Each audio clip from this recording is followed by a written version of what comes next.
Assalamualaikum warahmatullahi wabarakatuh. Waalaikumsalam warahmatullahi wabarakatuh, Rama. Wilujeng dalu Kang Mas Gareng. Wilujeng dalu. Kalau mau pangkat saking Semarang pukul pinten? Kula antawis pukul sekawan. Lajeng anu mampir-mampir wonten pundi? Biasa wong kula niku wong mampu kok. Waduh, kuliner Rama. mulai umuk iki. Nggih. Kuliner napa mawon dar napa won? Lho, sing kula lewati Solo niku nggih sego liwet. Wong mumpung diparingi rezeki Pak Dani kok. Iya. Kuliner go liwet. Kula saestu kula tanjake paringanipun kanu Pak Dani. Alhamdulillah. Wah, abot tibake ya. Nyambut gawe dikeroyok trah ki abot. Kok piye-piye? Nyambut gawe dikeroyok trah. Teras apa? Trah Driun. Ki Anom Surata, Bagong karo ngonoan kae. Tenang, aku ora arep ngeroyok sampean. Arep ngeroyok apa? Apa kon pecicilan iki ora wis mateni wong kowe. Olahraga iki penting jare. Olahraga ki esuk yamene iki maling. Lah gelem apa piye sesuk-esuk dandan gareng joget ning pesantren. Wis lho kuwi sing nanggap sapa? Ya nut wancine to Mas Wong- Gareng. Kowe ngewak-ngewake bengi iki mbok gojlok ngerti mergo sesuk aku ora mbok jak. Ora le ngono. Apa? Warga masyarakat iki kangen jogetane Mas Gareng. Ya kangen-kangen gen masyarakat sing ngersake ora kae sing perintah. Sesuk ora ngejak aku ora mbok cara masalah. Sesuk melu pake. Saya ini aku arep takon karo Mas Gareng. Napa, Pak? Di dalam lingkungan panggung ini iki sapa sing dadi anu kaptene? Kapten. Kaptene nggih jenengan. Nah iya saiki sapa sing penang perintah Mas Gareng? Nggih panjenengan. Nah iya, lah sing dawuh mau sapa? Ngonoan niku. Ora kok sing takon mau ki Yung Cangik, Mbak Yu Cangik mau takon gajeke sing ditimbali rene iki ora mung awake dhewe rak ngoten to Mbak Cangik. Iya. Mak Cangik mung takon sing ditimbali ki mung ora awake dhewe tegese ana aku. Iya. Ning lak ora merintah joget. Loh, saiki nek wong tuwek apa ndak takon perintah wong duwe anak, duwe adik, ya kudune anak karo adik ki sing Kuwi makili perhatian. aku. Kuwi wakile karo kaptene. Janar tak ewangi ini gandeng ewak-ewake ya ora iso. Aku nganu, pancen aku bengi iki dikeroyok karo dalang trio Abdi. Apa kuwi? Abdi, aki Ki Anom Surata. Ya, terus BD Abdi lah tengahe BD. heeh. Ki Bagong Darmono. Iya, terus Iku Bayu. Disingkat Abdi. Abdi. Kalah aku dikeroyok. Aku ku pemoran ning desa Ngelu apa dusun Ngelu kene. Kok ngelo. Ngelu kok ngelu. Nek goleki kangelan nganti ngelu aku. Aku ki upama ora ditimbali sedulurku lanang Mas Dani Srianto. Wah, aku merasa kepotangan budi mergo biyen rikala mantu dibantu beliau juga. oh anu to, ngrumangsani to. Lho, jare luwih berat nanggung napa niku istilahe beban bab kesaenanipun tiyang, Pak. Tinimbangane beban hutang uang, mending sekarang saya balas dengan beban apa? Karya saya. Sebagai Gareng. Nggih. Wah, jan niki luar biasa lho. Lagi iki lho, wayang kulit tok ning pertelon iki lagi iki lho. Kok iso pertelan? Lah mriko nonton ngeten iki. Ya sok nek darange papat yo ning perapatan Ya. Oh ya. Kalau 5 ya proliman. Ah, sesuk papat tambah amar padukone iki mau.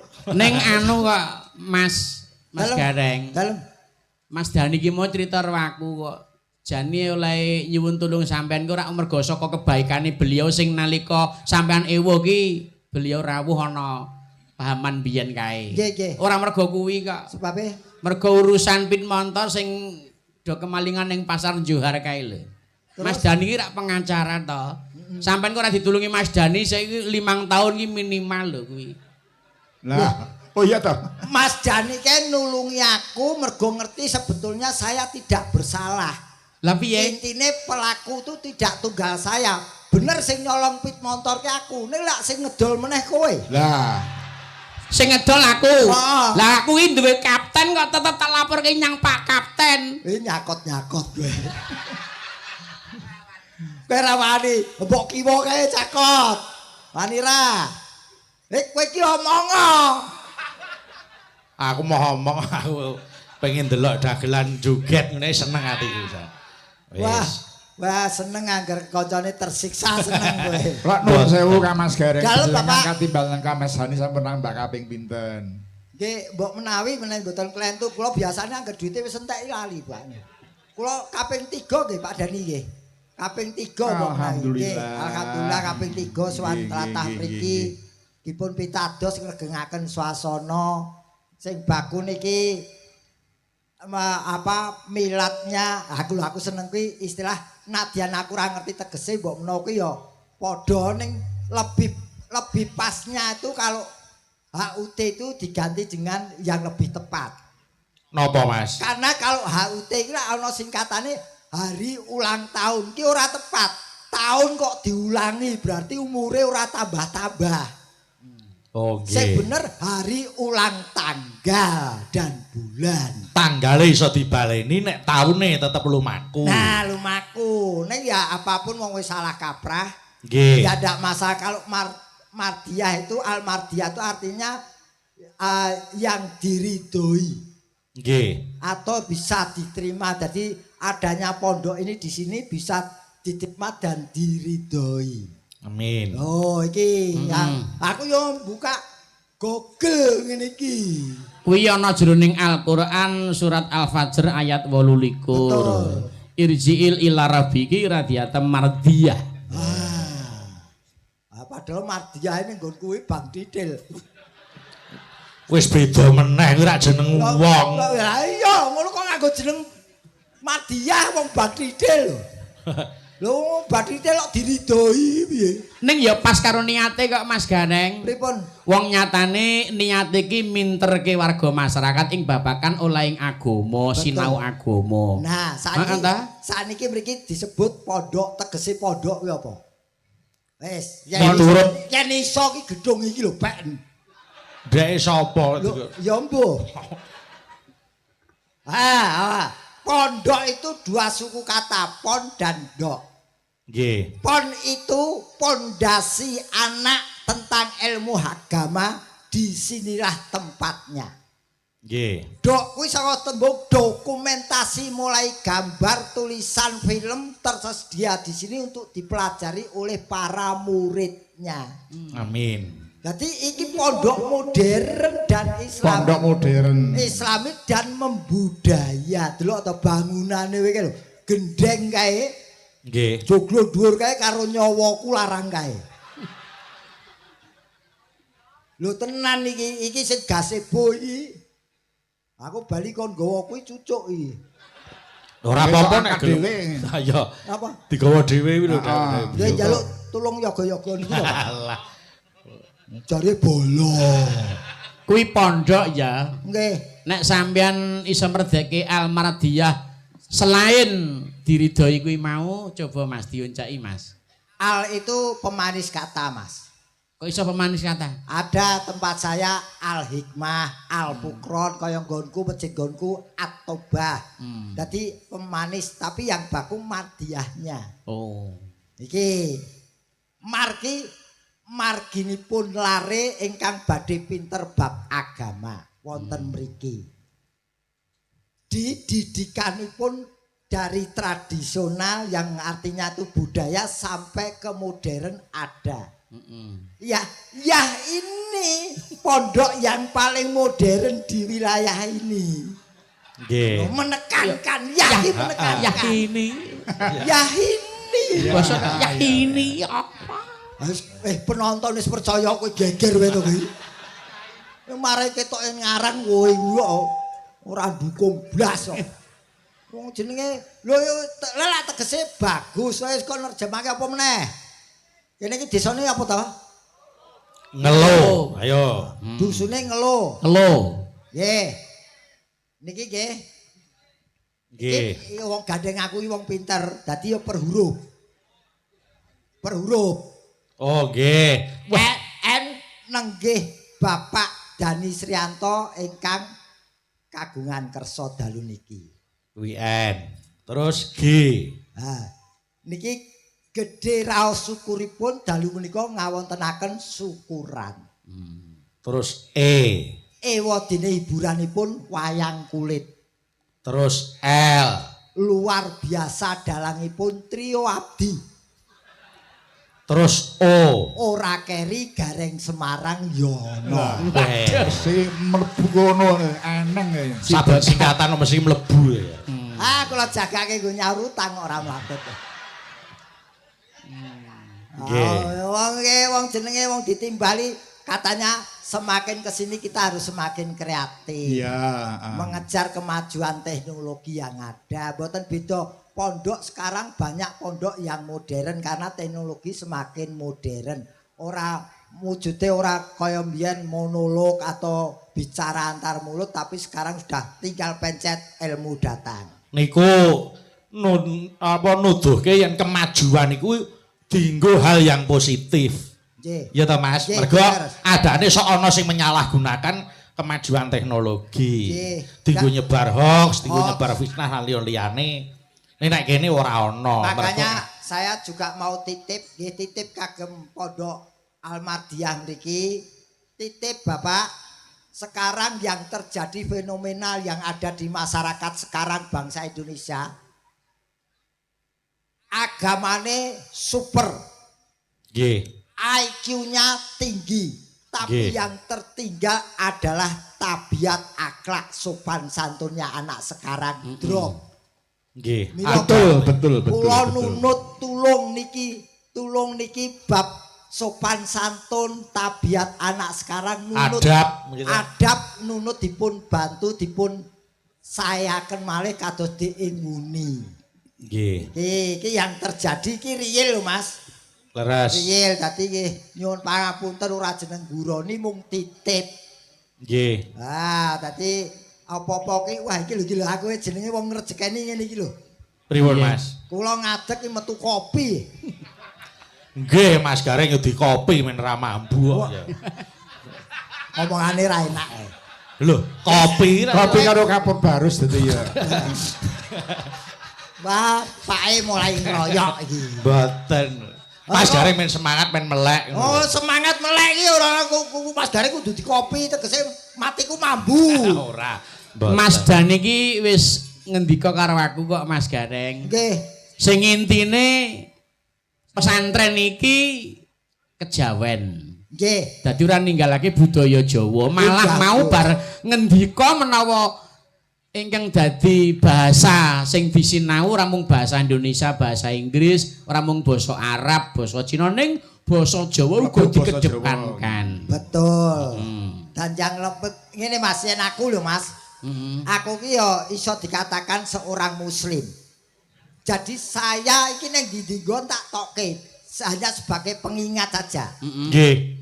Seorang muslim harus tahu arti muslim. Kalau tidak tahu arti muslim berarti beliau belum menjalankan dengan baik dan benar. Muslim kuwi M. Menjalankan semua perintahnya, menjauhi semua larangannya. Seorang muslim harus takwa. Terus Ucapan yang pertama kali keluar dari mulut seorang muslim adalah asyhadu alla ilaha illallah wa asyhadu anna muhammadar rasulullah. Ya ra. Nggih. Kalimat syahadat. Nggih. tutukno, Nduk. S. Salat 5 waktu jangan ditinggalkan termasuk salat-salat sunahnya. Terus L. L. Ha iki sing rada mumet ki golek L tapi wong canggih ndak kecekel. L ki lakukan puasa di setiap bulan Ramadan. Nggih. Terus I. Ingatlah selalu kepada kaum duafa, fakir miskin untuk selalu memberi zakat fitrah. Terakhir M. Melaksanakan ibadah haji bila mampu. Nggih. Jadi muslim itu harus takwa dan melakukan rukun Islam 5-5-ne. Nggih. Nggih. M kuwi bila mampu lah, bila mampu saiki tak garis bawahi.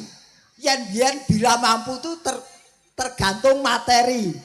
Kok Tapi ngoten? saiki munggah haji ki ora tergantung materi tok, bila mampu nunggu apa ora.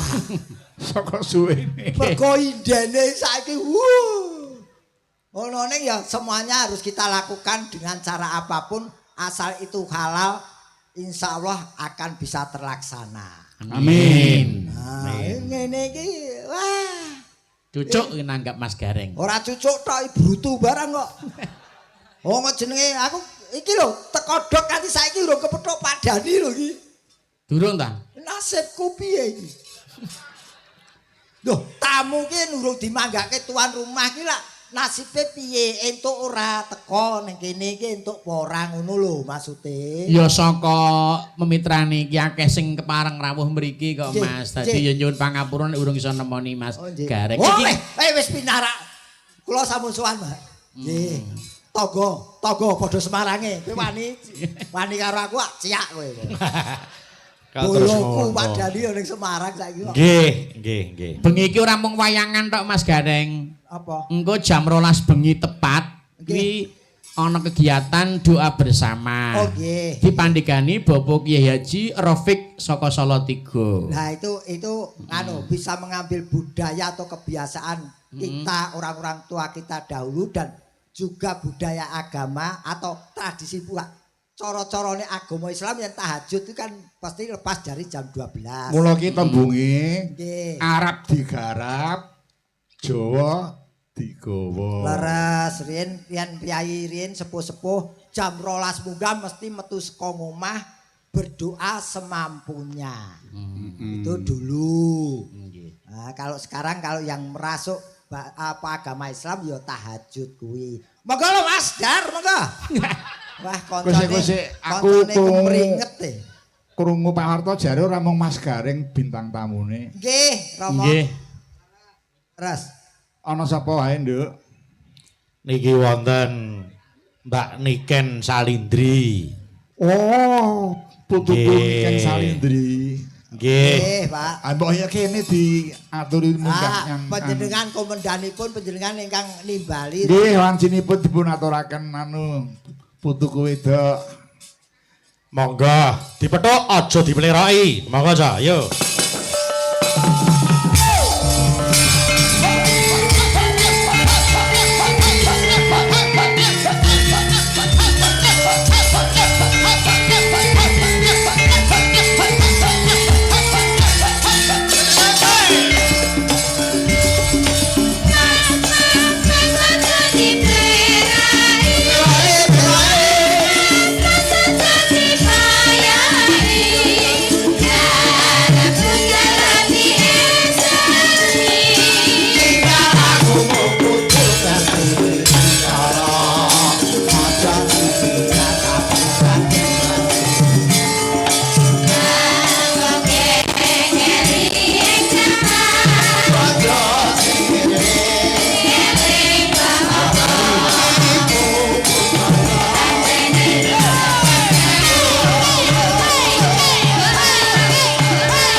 Assalamualaikum warahmatullahi wabarakatuh. Sing dalu nggih. Nggih, Waalaikumsalam warahmatullahi wabarakatuh. Sugeng dalu Mbah Hanom. Panjenengan sehat, Mbah? Amin. Nggih. Alhamdulillah, semoga sehat selalu, panjang umurnya. Amin, amin. Semoga awet lan anak putune. Mungkin niken saged derek jenengan terus. Jenengan jangan sakit. Nanti nikennya sedih. Mbah, aku sakit. Nanti niken nangis gimana? Ya, anu sih Mbah orang-orang loro kok. Yang sakit biar Mbak Gareng aja. Kan Mbak Gareng kan ndak soro itu. Nembak kan dalang itu melek sampai pagi. Kalau Mbak Gareng kan ndak. Ya, Mbak turun Gareng kan nek muni orang-orang sasi apa lagi muni kareng opo. Gareng pom. Aku kok bae karo lu jangan bicara yang macam-macam dong. Kowe tak kandhani ya Mas Gareng. Putuku di Niken. Niken kuwi oleh derek sisa orang mesane tok kuwi jaman isih SD. Kalau tak nonton orang ngandel. Kowe dereke anu bae ya dereke bae wiwit umur piro kelas piro? wit cilik sak cindil kae. Kelas 2 SD. Ora kuwi turunane curut apa cindil iki lho.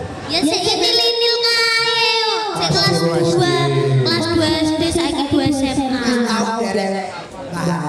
Sudah. Ya kowe iki ora ketok sithik batem iki yo nyawapi marang karirmu. Ya ora salah ya itu tetap dereke bahanmu. ya cukup banem kok. Ya babak barang kuwi. Iya, kok Mbah? Lah kuwi adike panom lho, Mbah. Aku ki aku iki aja banget tuan. Emah. Emah. Kok emah ngapa? Ya kan nenek urutane. Iki Mbah Hanom, iki Pak Bagong, terus kae Dik Bayu. Kemarin Urut Mas.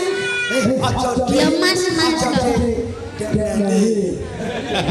Ya Mas Bayu. Mas Bayu ki mau sempet tak prank lho Pak Dik. Napa? Jam 10 lah kok ngirim Sherlock kok. Jam 10 ki lagi kirim Lagi ngirim Sherlock 10 bengi iki. Lah kok jawab piye? Lah jawabanku kan lek ngirim Sherlock kan nyebut ket mau awan gitu. Lah jam 6 ki aku ki wis tekan kene Pak ceritane jam 6 sore kan wis tekan kene. Terus aku jam 10 lagi dikirim Sherlock aku yo ngomong lek aku ro budal. Oh, ya kesalahan dia kamu ngangkat bapak kowe lah sing jam berapa? Jam 10. Lho aku wayangan wis bubar lagi dikisir. Lah bar jare lara kok ya ora tak kabari. Lah jare sing lara ben Mbah Gareng bae. Lara-lara. Ning alhamdulillah Mas Gareng pun sowan, Mbak Niken wis sowan. Iki pancen wis diatu-atu. Anggo Niken dadi bintang tamu ngerti ora Mas? HP iki kaya antene kan lho. Iso tulikat-tulikat, iso rolas. Oh, iki streaming kabeh ta? Iya. Anu le nduk Pak De ora iso mampir omah iki langsungan ning kene ya. Aku ora iso mampir ning Adirojo. Moko jare diarep-arep lho jane. Pancen sengaja boten kula ampiri. Wis Mergo ditani. diarep-arep ya diburi-buri aku gelem. Ha iya. Wis ditani tangga-tangga barang. Bangsamu tagih utang kowe. Jane wis meh wong kabeh kari mangkat iki. Ngenteni anggotane. Tentoke Bapakmu bisa cewek suka senang. Tak eloni rasane. Iya kayaknya wis risih kok ya. Aku ngono ki piye? Ya ora apa-apa ta ben tak elani ae. Pertimbangan ki seneng lelone wong ayu-ayu ora kok sampeyan. Melu balong nganti kowe dari sini kamu. Wes kamu terus. Kok apa-apa nesu iki apa ta Lah jare? ya wong budal ora melok disebut Wes Ben, aku bosan kok. Kowe aku sing seneng dari mana kok kowe iso Kan karek Mbah Hanom nyaman apa mboten nyaman apa mboten jenengan kalek dieloke kalek anak Mbah Gareng iki. Jane ya ewo pikiran. Lah, Nggih, bener nek ewo. Wong liyane putih karo ireng kok kono coklat kuning dhewe koyo telek. kaya ngono kuwi. Kaya ngono kok bolong. Koyo lele kuning. Jangan menunat sewu, jangan menunat telek. Ora kurang ngomong Kowe telek. sedina ora iso nelek, bosok ketemu. Loh, emang aku sedina iki mau rong telek kok. Ndak kono telek nang arep. Rong dina pisan aku. Aku rong dina pisan. Lek sedina pisan wong normal, aku ora normal kok. Nek ngene gareng malah kaya lele. Kowe Kowe dina rong nelek. Saking kae ya. Nyapa? Kae lah sing ngomong dhewe. Nyapa? Nganti nganggo pepres. Nelek. Ora sak rebuk telek ayo. Jenengane ngomong telek. Ayo. Ayo. Manjane. Gedung iki kan kowe matur apa sih karo panjenenganipun keluarga besar dari Pak Dani Srianto. Siapa itu Pak Dani Pak Srianto? Lah kowe iki sing bayar kowe kok. Lho aku teko Mas Bayu kok. Wah makelar to kae. Ora sae. Ngono aku wis Den, aku. Wah ora ben Pak Dani dhewe. Wah jebule lewat kowe. Mboten, aku ki mung menghubungkan Mas Dani ngersake Mbak Niken. Doniken. Apa? Mas Dak kok apa kuwi aku ki Mbak Niken ora sampeyan kok. Sampeyan iki jenenge sapa? Gareng karo Niken kok Aku ora ora iso jawab bedake. kowe wong aku jawab Bayu. Aku ora nyeluk kok. Aku jawab Pak Anoto. Aku meneng iki. Kowe iki ngrumangsanono ya. Anu, Pak Dani liyane mriki sing enten wayangan pundi kula tak pindahgon mawon. Halo, nang TV ya nek lho, ning wayangan ya lho. Aku nang kene ra diakoni dalang telu. Ngene ya Mbak Niken. Nggih pripun Pak Wis Bapak? anu arep golek darang liyane. Aneh. Mbah Warsino. Mbak Warsino Batu. Wis. Bawa sira mboten ngomong. Ndak gelu sing ora ono.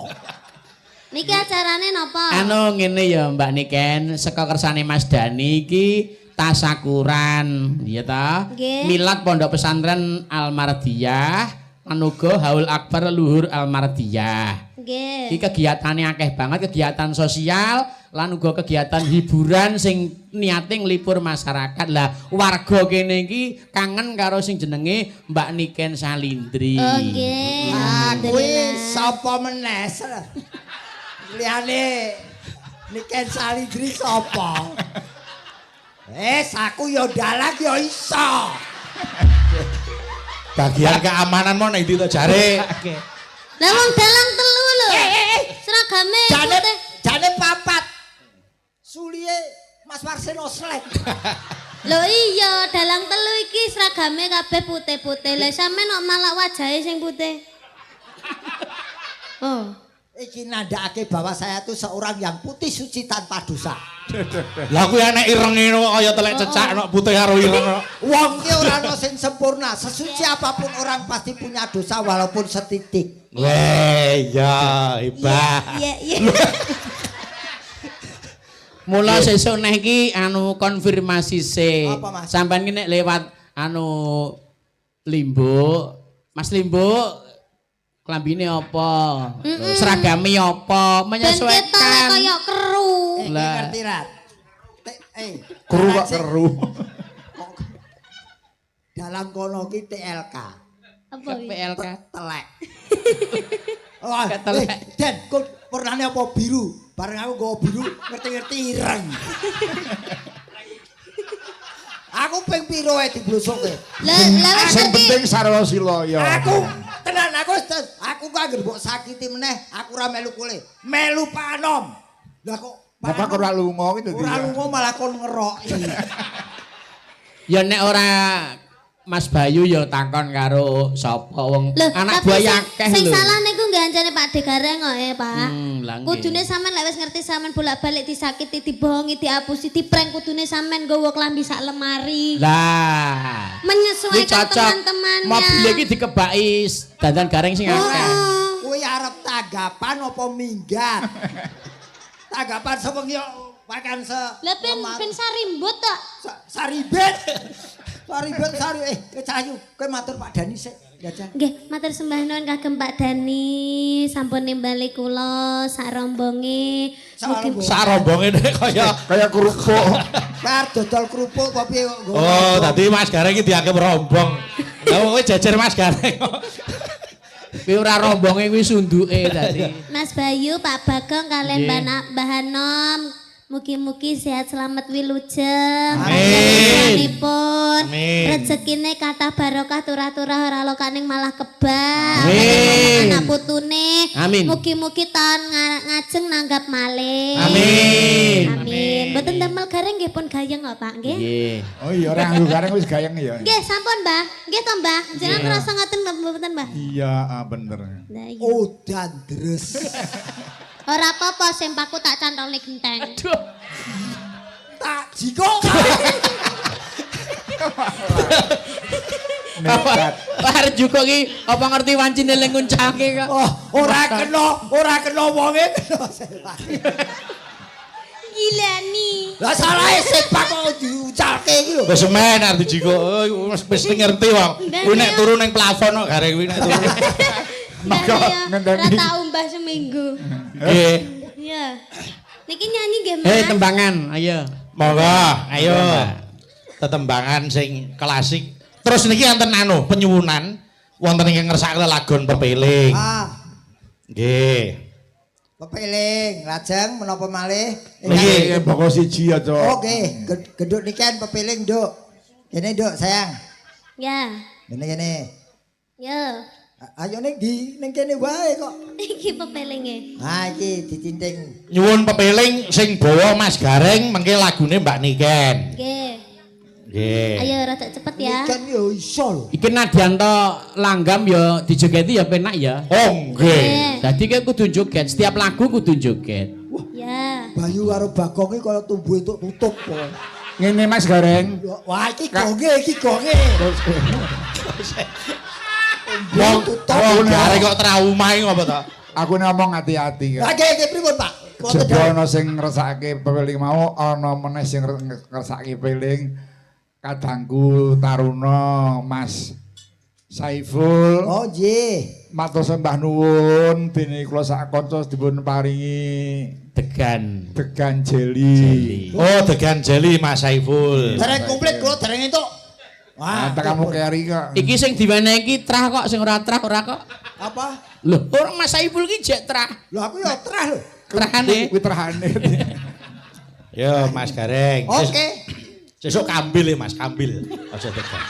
Memangsamu aku berut kok iki. Memang krabil Kapil. kaya bajing.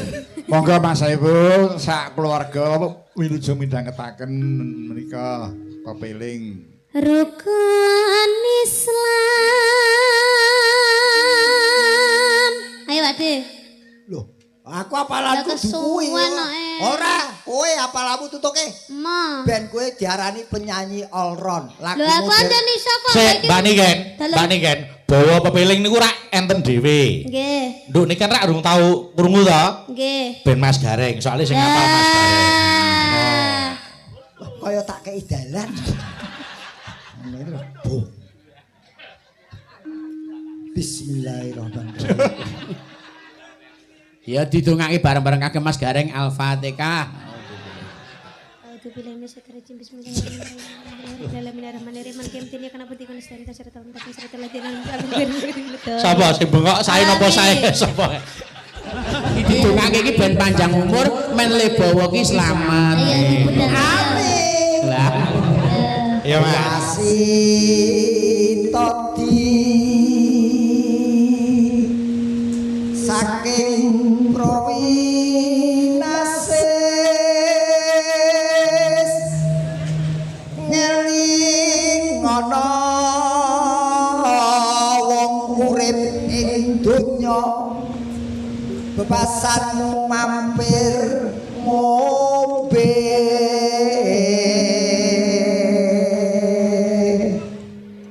salat kang 5 waktu kudu tansah dipun lampahi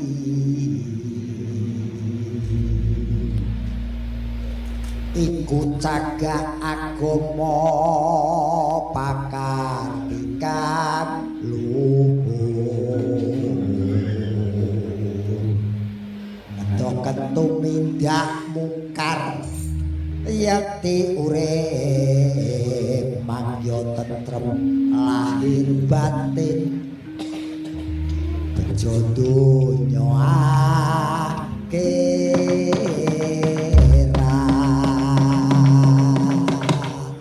Segenti saiki anak putuku itu.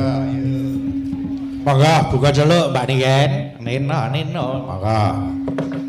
Wes wancine tansah dilingke wes wancine padha nindakake aten wis temen wayahe sembayang tapi wajib dawuhing pangeran salat dadi jaga ing agama limang waktu kudu tansah dijaga kanthi istiqomah lan sing kemanina luwih sampurna yen berjamaah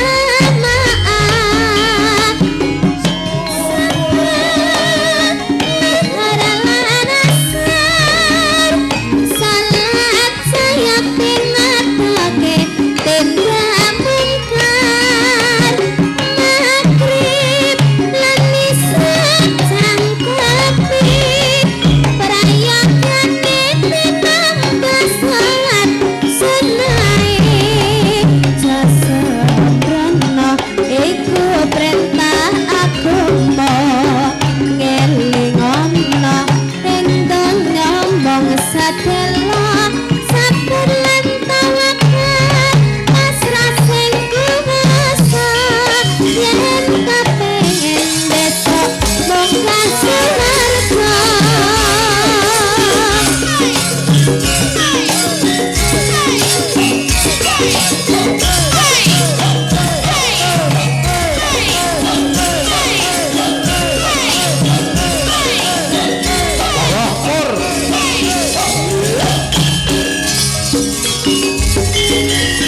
wis wancine tansah dilingke wis wancine padha hijrahake akan wis tumakan wayahe sembayang tapi wajib dawuhe pangeran salat dadi jagake agama limang waktu kudu tansah dijaga hati istiqomah lan cintumanina luwih sampurna yen berjamaah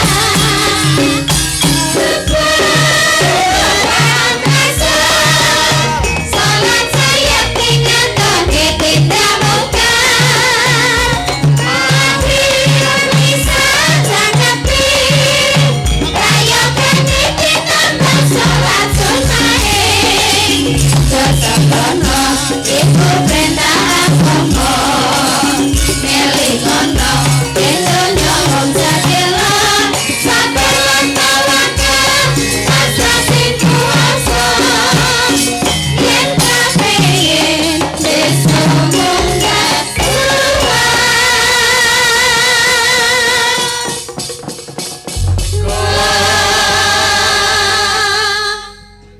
Sampun katur pepiling Pak Lik Sobiung. Alhamdulillah. Alhamdulillah. Bocah niki pancen all-round kok, Pak.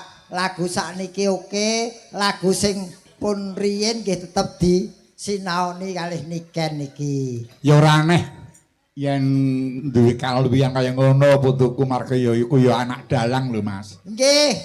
Ayo takono. Ah, bapakmu dalang, Nduk. nggih Bapakmu dalang ngendi? dalang Kediri Dalang Kediri.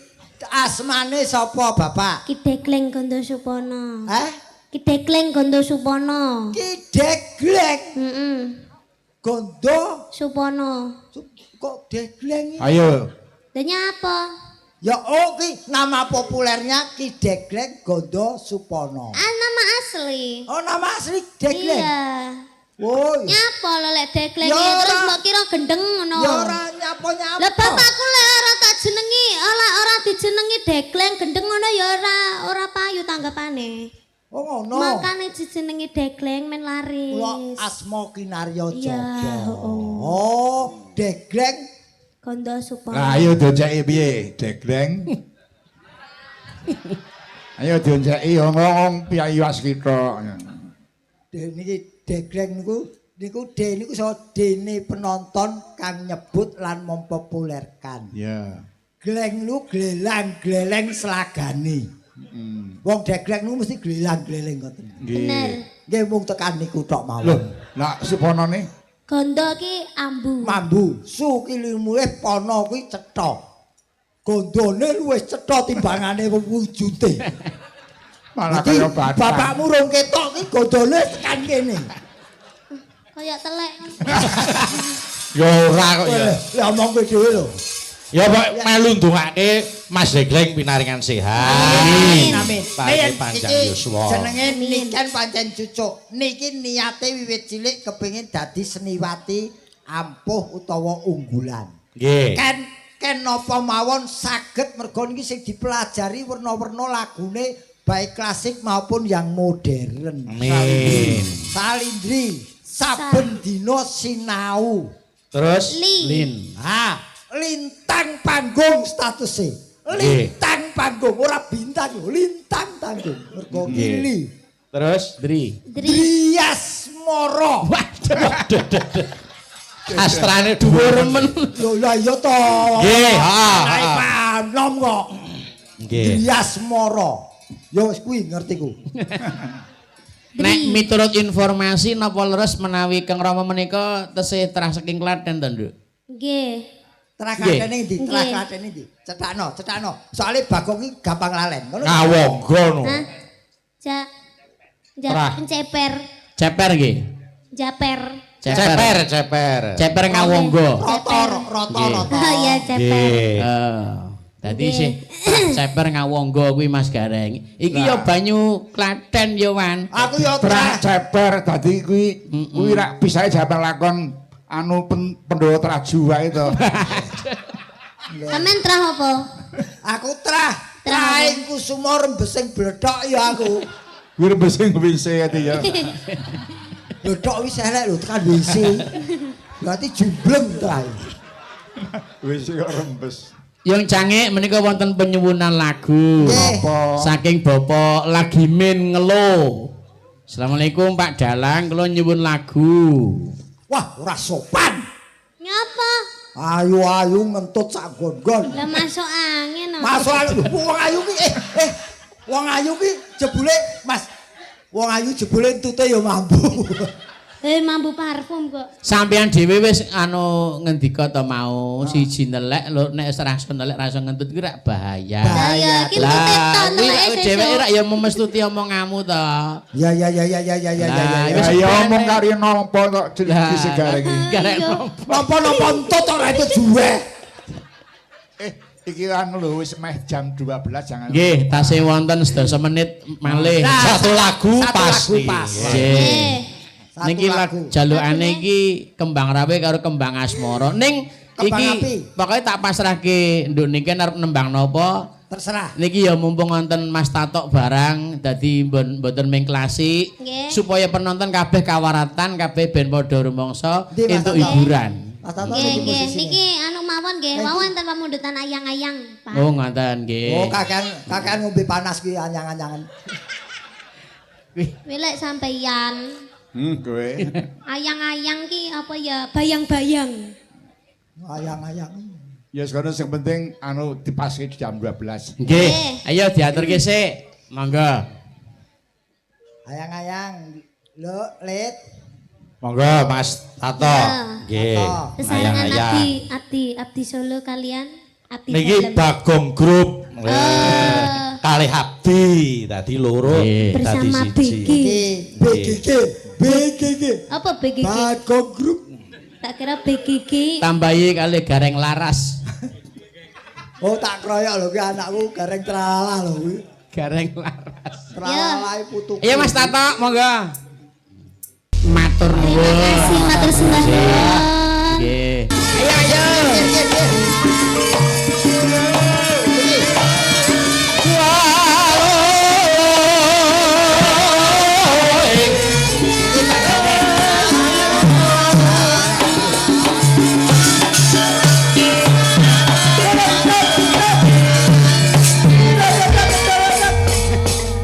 Ah niki larine Alhamdulillah.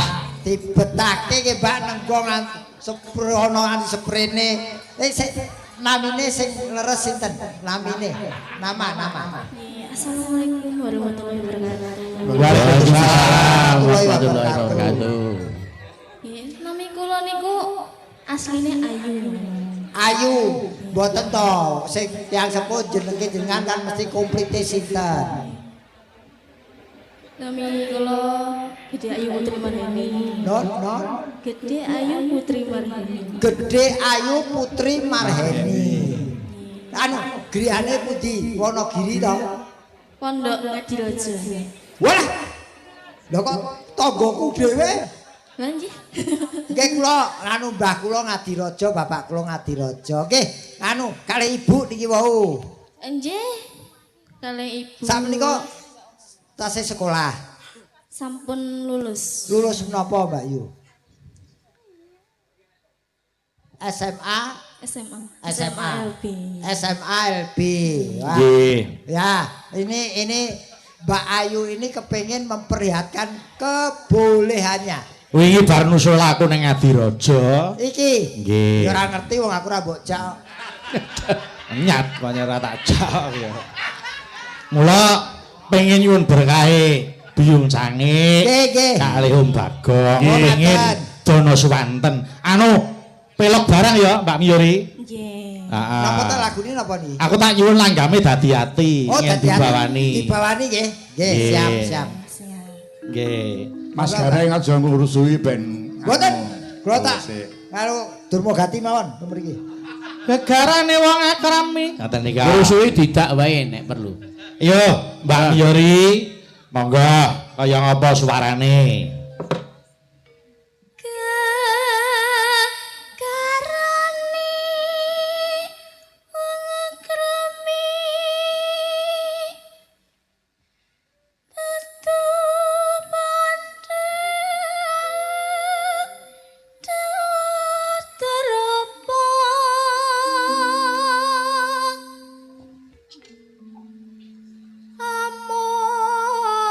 among hati pawi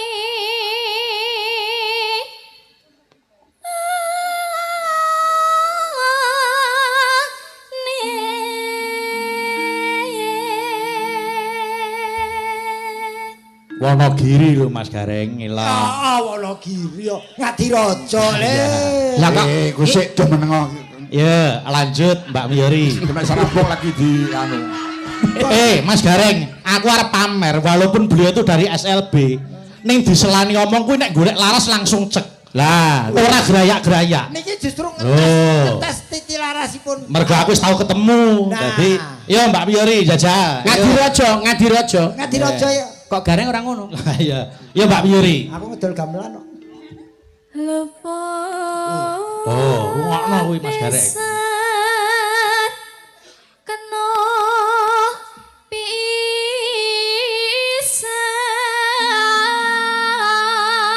pisan yen gampang luwih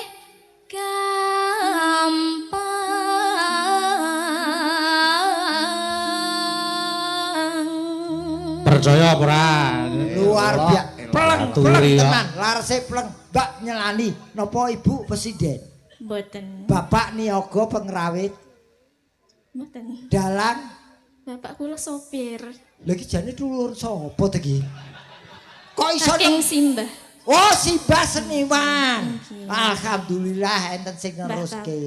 Nggih enten sing neruske. Yo, lanjut. Oh yo. Yo. Yen Piye? Kasane kok ora lari-larase. angel ke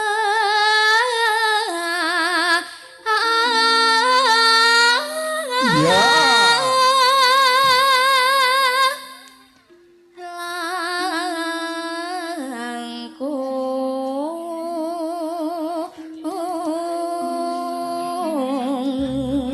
Piye, lok ta? Mong kari dipoles. Aku Nggih, aku heeh. ngerti ana Mbak Ayu ngene iki sidan iki kon mulih kabeh wae. Yo ora kok. Ya Mbak Miyori lanjut nano.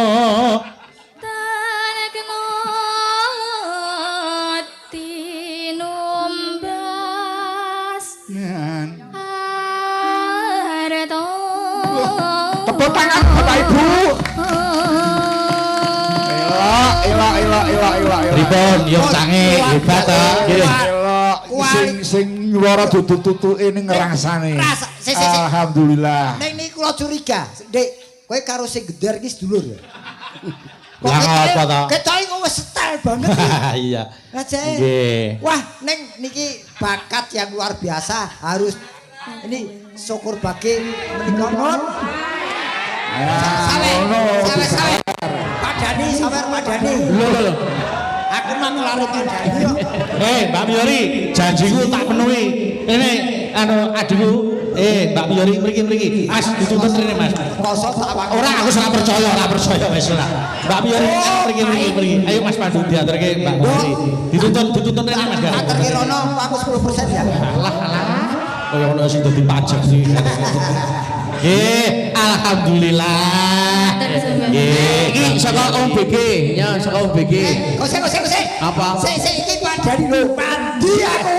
Aku sabda pendito pangandikane dagelan iki bisa dadi. Mbak Miyori, biasa. Nggih. Ya nyon Mbok iki saka Om BG. Ya. Anu nuwun sewu anu Bu Anom kuwi nyuwun lobi.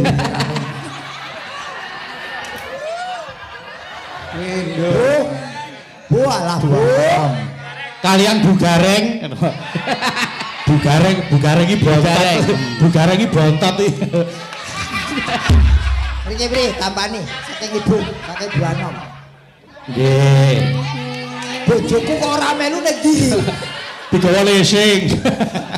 Sik to bojo dikole sik omongmu ra enak. Mbak Miyori, Nggih. kaya janjimu ning Adiraja nggih pokoke nek kula nglimbuk cedhak apa Om BG napa Bapak Biyung Cange nek krungu mireng nusul nggih. Nggih, aku kangen tenan karo suarane panjenengan. Sik langgame Mas Gareng. Ayo mangrungokke langgame. Dadi ati. Dadi ati. Oke, tak rungokke. Ayo, yo Mbak Miyori, kaya ngapa? Maka Ising kaya apa menyatane kapan sakrene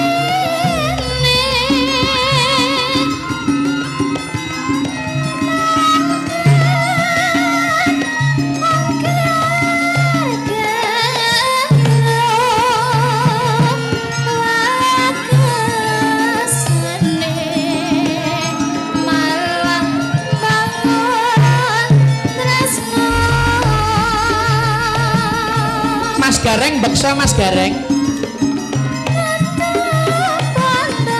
ayo joget.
Lanjut.